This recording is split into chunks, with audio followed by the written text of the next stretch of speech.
रौनक, अरे अच्छा वो तू टाइम पे आ गया, मैं तुझे ही फोन लगा रहा था। हमें अभी इसी वक्त देहरादून के लिए निकलना होगा। क्या बात है चाचू? अब वो मामा जी का एक्सीडेंट हो गया है, बहुत सीरियस है। एक्सीडेंट? कब और कैसे? डॉक्टर ने क्या कहा? देखो ये सारी बातें मैं तुम्हें रास्ते में बता दूंगा, अभी तुम जाओ और तैयार हो जाओ, जाओ जल्दी जाओ। रास्ते का सारा सामान मैंने पैक करवा लिया है, चले? हाँ चलो। माँ कहाँ है? वो नहीं चल रही हमारे साथ? देखो ये खबर मिलने से पहले ही भाभी जी किसी जरूरी काम से इंदौर निकल चुकी थी। उन्होंने कहा कि काम खत्म होती वो देहरादून पहुंच जाएंगे। तुम जाओ तैयार हो जाओ। मुझे एक बार माँ से बात करनी है। सुनिए जी, ये रौनक से झूठ बोलकर हम सही नहीं कर रहे। देखो अगर भाभी जी की बात नहीं मानेंगे तो वो भी तो अच्छा नहीं होगा, इसलिए हमें जल्द से जल्द रौनक को यहाँ से निकालना होगा। और एक बात का ध्यान रखना कि इस बात की भनक रौनक को नहीं पड़नी चाहिए, ये सब एक नाटक है। हेलो माँ। हाँ बेटा, जब से तेरे मामा जी की एक्सीडेंट की खबर सुनी है मैं तो सदमे में आ गई हूँ। वहाँ बच्चे भी अकेले हैं। देख रौनक, तू फौरन तेरे चाचा चाची के साथ देहरादून के लिए निकल जा, मैं तुझे वहीं मिलूंगी, ओके? और बच्चों को संभाल लेना। आप चिंता मत कीजिए माँ, मैं सब संभाल लूंगा। माँ मुझे आपसे एक बात कहनी है। आज कुछ हुआ है मेरी लाइफ में, मुझे आपसे वही बात शेयर करनी है। हेलो हेलो रौनक। हेलो बेटा तेरी आवाज नहीं आ रही। देख तू देहरादून पहुंचते मुझे फोन करना। माँ आपको सुनाई दे रहा है? हेलो हेलो माँ आपको सुनाई दे रहा है? हेलो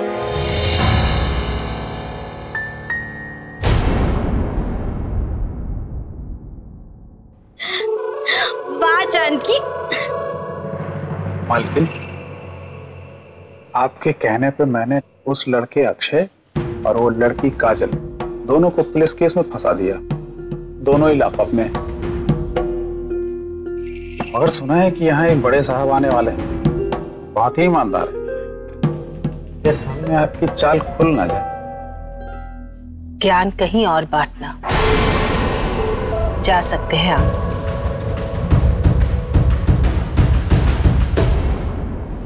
तटपुंजी संगठन वालों को तो तूने खरीद लिया, लेकिन ईमानदार ऑफिसर और पुलिस वाले नहीं बिके तो?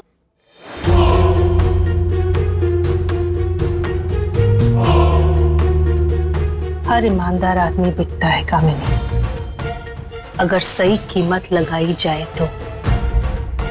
मैंने सोच लिया है कि उनको कैसे संभालना है। तू बस देखती जा कामिनी। इसी ईमानदारी का वास्ता देकर मैं अपनी अगली चाल चलने वाली।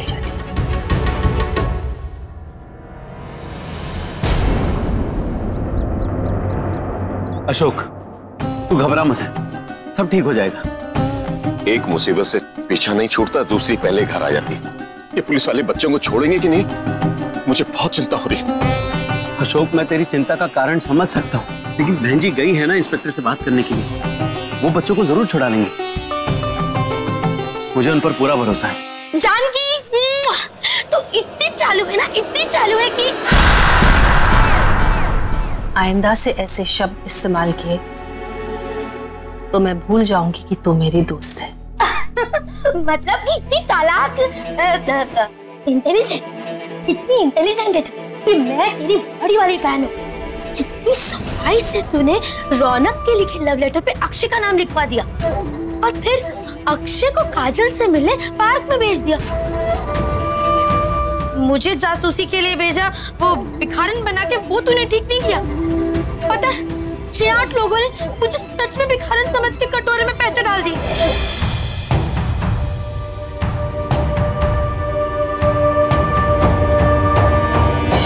एक बार को तो मुझे लगा कि अक्षय कहीं हमें धोखा तो नहीं दे देगा, लेकिन एंड मौके पे रौनक ने आके वो लेटर खुद ही काजल को दे दी। रुक जाओ काजल।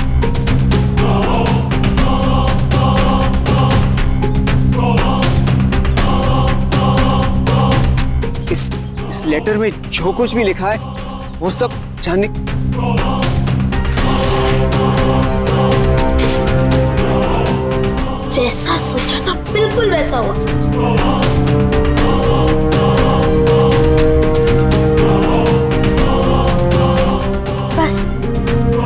बेचारे रौनक का दिल टूट गया। जानती हूँ कामिनी, उस काजल को रौनक की जिंदगी से दूर करते करते मैंने अपने बेटे को बहुत तकलीफ दी है। और ये तकलीफ बस 2 पल की, पर वो लड़की उसकी जिंदगी भर का नासूर। तो इतनी कमाल है जाने, पहले अक्षय के नाम का लेटर भेजा, फिर उसी के नाम का रिश्ता, और फिर दोनों को बदनाम करने का इंतजाम, और इस बीच रौनक को देहरादून भेज दी। वाह, क्या ट्विस्ट और टर्न्स लेके आई है तो इस प्रेम कहानी में। पर अब तक इस कहानी का अंत नहीं हुआ, रिश्ते की बस बात उठी है, रिश्ता जुड़ा नहीं है। तो देखती जा कामिनी, जितनी तकलीफ उस लड़की ने मेरे रौनक को दी है, उतनी ही तकलीफ मैं उसको उसके और अक्षय के रिश्ते का तमाशा बनाकर की ऐसा तमाशा कि मजबूरी में दोनों को शादी करनी ही पड़ी।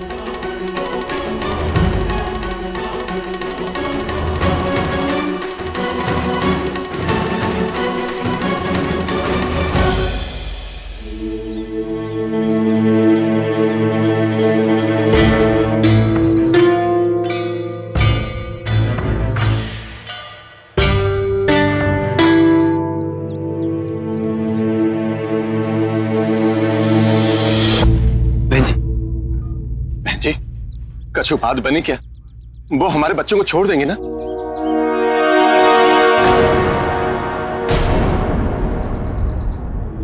आजकल के पुलिस वालों को ईमानदारी की बीमारी लग गई है भाई साहब। प्यार, पैसा, पावर सब आजमा लिया। जानकी ने तो पैर तक पकड़े, रोई, गिड़गिड़ाई, नाक तक रगड़ डाली, लेकिन टस से मस नहीं हुए कमीने। है ना जानकी?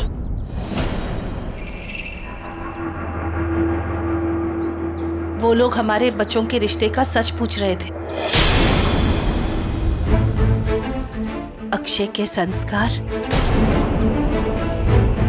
और काजल के चरित्र पर उंगली उठा रहे थे। हमसे बर्दाश्त नहीं हुआ भाई साहब, और हमने कह दिया कि काजल अक्षय की मंगेतर।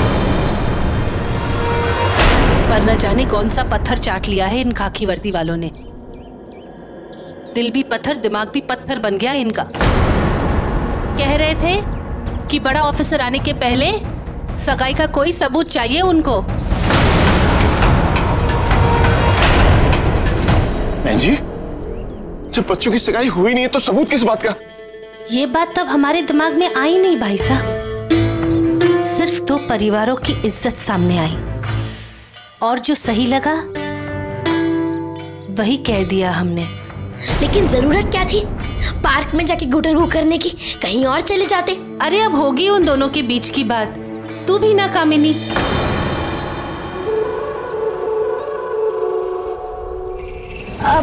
हाँ बात थी, लेकिन इस बतंगड़ का क्या करेंगे? कोई तो रास्ता होगा ना सगाई का सबूत जुटाने का।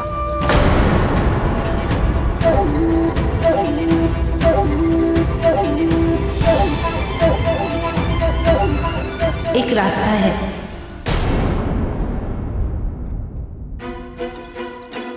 क्यों ना हम काजल और अक्षय की सगाई आज यहीं कर दें?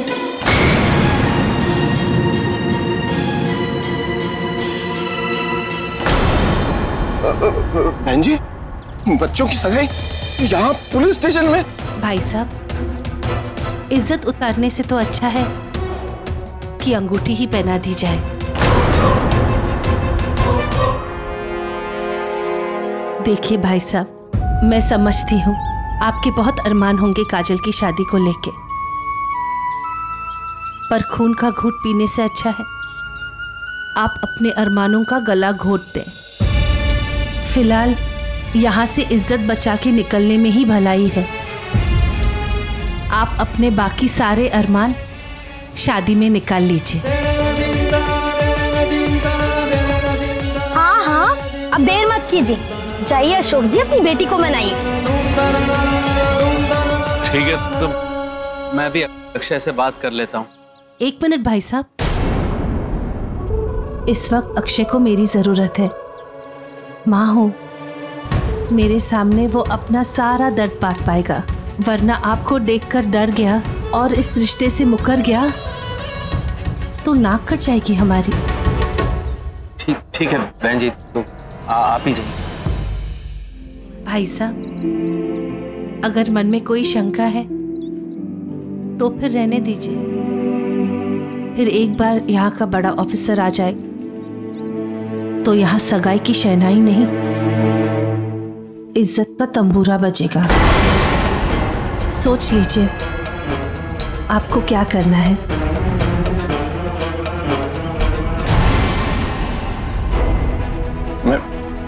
मैं काजल से बात करता हूँ, मैं काजल से बात करता हूँ।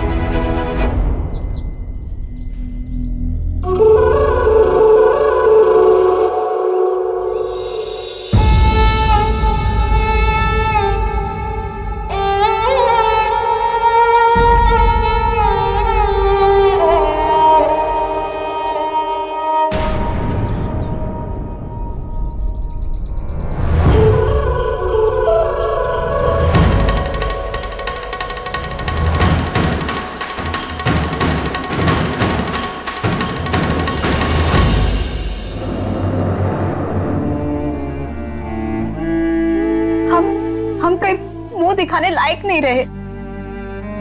और मेरे बाप, वो तो मुझे जान से मार डालेंगे और कॉलेज भी छुड़वा देंगे। हमारा फ्यूचर तो खराब हो गया। पुलिस वो हमें छोड़ तो देगी ना?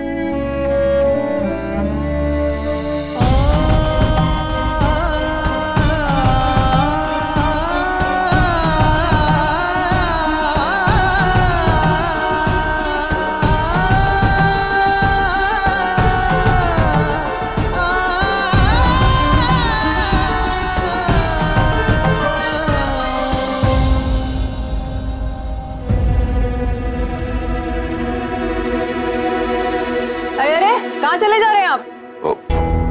जी वो मेरी बेटी है, मुझे उससे बात करनी है जी। अच्छा, वक्त रहते बात की हुई होती ना तो आज यूं मुंह काला ना हुआ होता। बाप बन गए हैं, जवान लड़की के चाल चलन तो सुधार नहीं पाए। देखो ये क्या बोल रही हैं आप? मैंने कोई गलत काम नहीं किया। मैं पार्क में अपने दोस्त से मिलने गई थी। अरे रहने दे, सब जानती हूँ मैं किस तरह की दोस्ती होती है पार्क में। देखिए आप गलत बोल रहे। बेटा आपकी बड़ी मेहरबानी होगी अगर मुझे आप सिर्फ 2 मिनट का वक्त दे दीजिए मेरी बेटी से बात करने के लिए। हाँ जल्दी कीजिए। धन्यवाद जी। आप तो जानते मैंने कोई गलत काम नहीं किया। मैं ऐसा कुछ कर ही नहीं सकती हूँ कि आपका सर नीचा हो। बेटा कुछ भी कहने की जरूरत नहीं है, मुझे अपनी परवरिश पर पूरा यकीन है। मैं जानता हूँ तू अक्षय के साथ पार्क में मिलने गई होगी तो कोई ना कोई वजह होगी। बदनामी के डर से की आत्महत्या। ये अखबार की खबरें भी जानलेवा होती हैं। ऐसी बदनामी वाली खबरें फोटो के साथ छपी तो फोटो पे माला चढ़ी। बेचारी लड़की अपने साथ साथ पूरे परिवार की जान ली। शर्मिंदगी में जहर खा लिया सबने। अभी तक तो सब ठीक है, लेकिन कल ऐसी खबर काजल की तस्वीर के साथ भी छप सकती।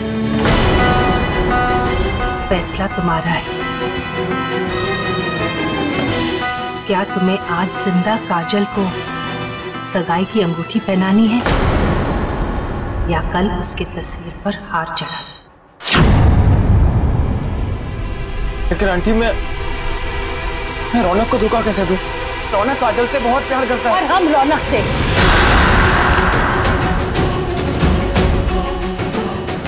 अब तक तूने धोखा मुझे दिया है, अब रौनक को दे।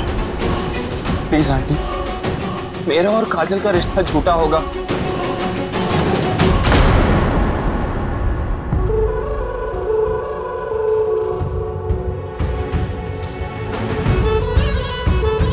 जब झूठ जिंदगी का हिस्सा बन जाए तो सच लगने लगता है।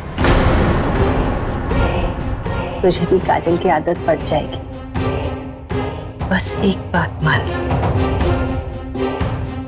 कि उस चिट्ठी में जो शेरो शायरी लिखी थी सब तूने लिखी थी। तू ही काजल से प्यार करता है। आंटी मैं आपके हाथ छोड़ता हूँ, 3 जिंदगियों का सवाल है, प्लीज। अरे अक्षय, मेरे सामने हाथ जोड़ने के बजाय तुझे मेरे पैर पकड़कर खुश होना चाहिए कि मेरे वजह से तुझ जैसे लड़के को इतनी खूबसूरत और पढ़ी लिखी लड़की मिल रही है। प्लीज एक बार समझने की कोशिश कीजिए। काजल और रौनक के लिए काजल को 100 जन्म लेने पड़ेंगे। तुझे क्या लगता है जिसके यहाँ से पूजा के लड्डू मंगवाते हैं उसके यहाँ से हम रिश्तेदारी के लड्डू खाएंगे? हरगिज़ नहीं। चुपचाप शादी कर लो अक्षय, वरना संगठन वालों ने तुम्हारे दोस्ती का जो वीडियो बनाया है काट चाट कर इंटरनेट पे डाल दिया तो पूरे मध्य प्रदेश में मुंह दिखाने के लायक नहीं रहोगे तुम और तुम्हारी दोस्त। 10 मिनट है, जवाब हाँ में चाहिए।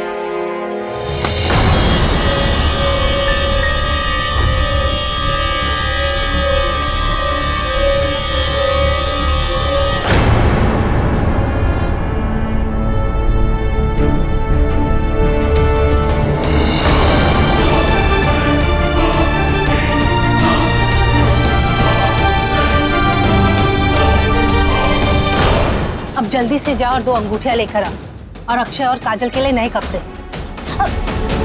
लेकिन अभी कोई जवाब तो आया नहीं। जब हमने ये फैसला लिया है कि ये काजल का टीका हम हमारे बेटे के माथे पर नहीं लगने देंगे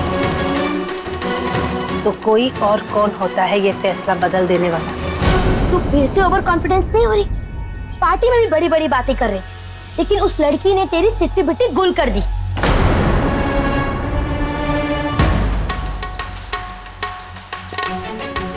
वो सुना है ना, दूध का जला छाछ भी फूंक फूंक कर पीता है। एक बार इस लड़की को लेकर हमने गलती कर ली, पर इस बार कोई कसर नहीं छोड़ी है हमने।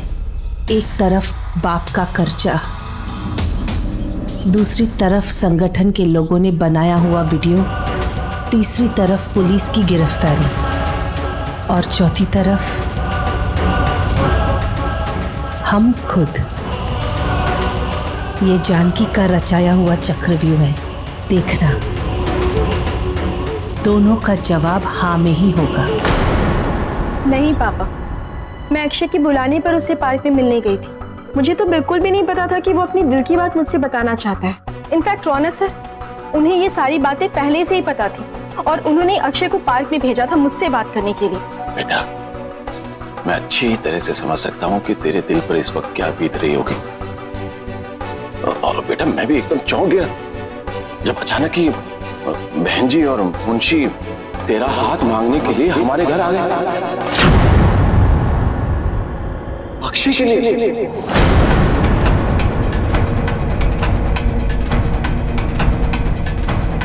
क्या? हाथ मांगने आए थे? हाँ बेटा, हाँ।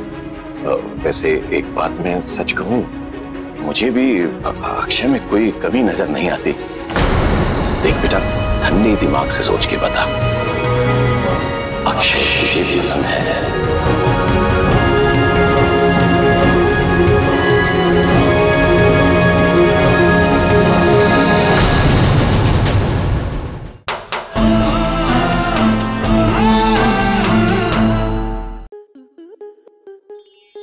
आपके मनोरंजन पर अब नहीं लगेगा कोई ब्रेक।